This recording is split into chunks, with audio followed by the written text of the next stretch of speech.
Brighton. C'est comme la fin d'un été. On voit tout s'éteindre devant nos yeux. Les plages se vident, les stands de bijoux, de joujoux et de bonbons lèvent le camp, les campeurs décampent aussi. En quelques jours, tout change. Les couleurs, le bruit, l'excitation. À la place des cris règne le long silence. Un luxe tant désiré, rare il y a encore quelques jours à peine. Bientôt les rues se couchent dès la tombée de la nuit. Le temps se ralentit. Flottent les souvenirs à l'odeur douce et amère dans le cœur de ceux qui restent. À 16 ans, je détestais déjà voir mes vacances se terminer. Je fais souvent défiler les mémoires de mes étés adolescentes à Brighton. Ce sont les épisodes les plus heureux de ma vie. J'ai toujours été la vacancière qui collectionne les visites et les week-ends. Je n'avais jamais vraiment saisi la douleur de l'abandon des gens qui restent et que l'on quitte. Plutôt brutal, je dois dire. Je pose mon cahier, le crayon calé entre les pages sur lesquelles je viens de noter mes émotions. Écrire me fait toujours le plus grand bien, surtout lorsque mon cœur me serre et que j'ai l'impression de m'étouffer doucement. Ah bah oui, il est déjà 17h. Je regarde nos clients célébrer le début du week-end et ma joie de vivre semble avoir disparu. Je porte un cœur de plomb et des yeux bordés de larmes. Au fait, je m'appelle Nina. J'ai 29 ans et je me suis installée il y a 4 mois au Portugal. Mes parents sont repartis en Angleterre cet après-midi.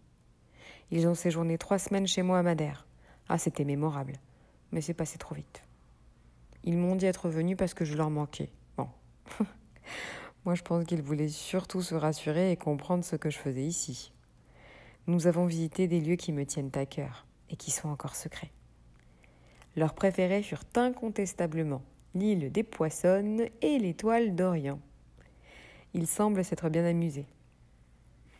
Ils sont partis depuis quelques minutes déjà et je me laisse gagner par un vide immense. J'ai comme perdu de vue le plaisir et les raisons qui m'ont fait venir jusqu'ici. Ah là là, la peine nourrit nos craintes. Et à ce moment précis, je pense avoir perdu la bataille du toucher-couler avec mes peurs. Oui, ma vie a complètement changé. Un soir d'insomnie à la mi-février, je perdais mon temps sur Instagram à attendre que le soleil me gagne. Impossible pari. Je n'allais pas regretter cependant d'avoir perdu mon temps ce jour-là. Dans les stories, je tombais sur celle de Béa, dans sa vie d'entrepreneur au Portugal. Rayonnante et les yeux pleins d'étoiles, elle annonçait l'ouverture de son second restaurant. Elle expliquait chercher une personne de confiance pour gérer ce nouveau restaurant en bord de plage.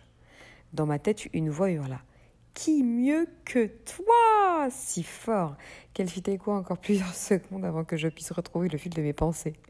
Sans réfléchir, je félicitai mon amie d'enfance, je lui demandai si elle pouvait considérer ma candidature. Certes, j'étais expert comptable aujourd'hui, mais j'avais cumulé 5 ans d'expérience dans la restauration pendant mes études.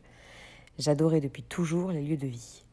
Quoi de mieux qu'un restaurant pour se sentir vivant ? J'aimais voir les gens se rencontrer, rire, s'aimer, et oui, parfois aussi se disputer.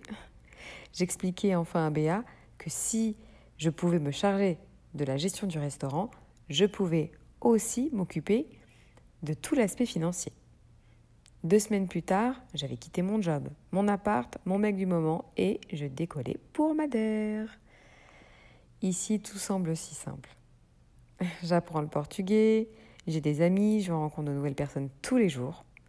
Je me sens bien dans mon corps et dans ma tête, comme si je découvrais enfin le sens d'être bien avec soi.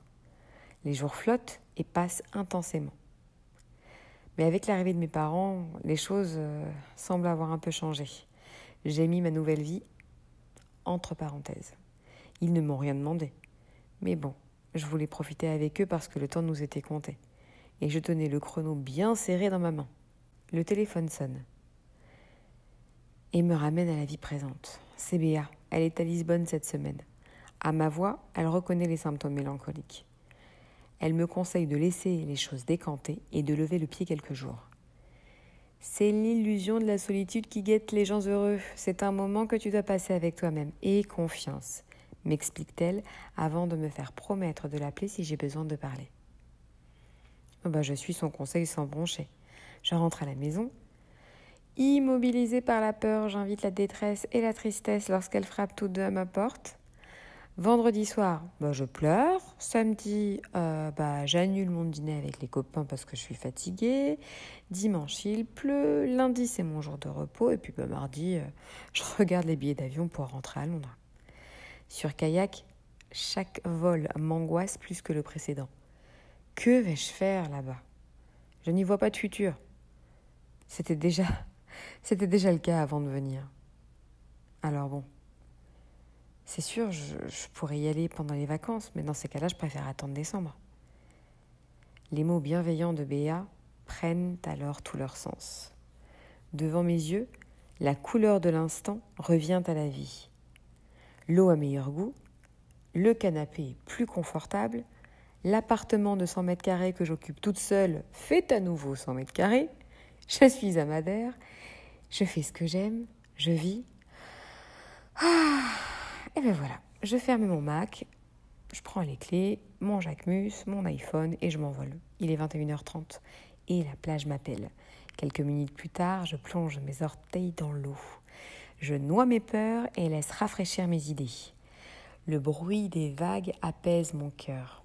Je l'écoute souriant se délester d'un poids. Qu'il est bien ici. J'arrive déjà chez Béa et Nina. La fête bat son plein dans le resto que je suis fière d'avoir géré et cofondé. Les moments précieux vont bon train. Certains rient à tue-tête, d'autres dansent enivrés par la musique. Les cocktails s'agitent, les desserts se dégustent, des lèvres se touchent, je ne manque rien. Je repense à mes vacances d'adolescente, si chères à mon cœur. Oh là là, j'en haïssais la faim. Mais même si je déteste savoir mes proches loin, je vois ma nouvelle vie comme un été sans fin. Une voix suave et musicale m'enlève à mes pensées. Bonjour, j'ai hésité avant de venir vous déranger, mais j'ai l'impression de vous avoir déjà rencontré. Je m'appelle Brighton. Puis-je vous offrir un verre ?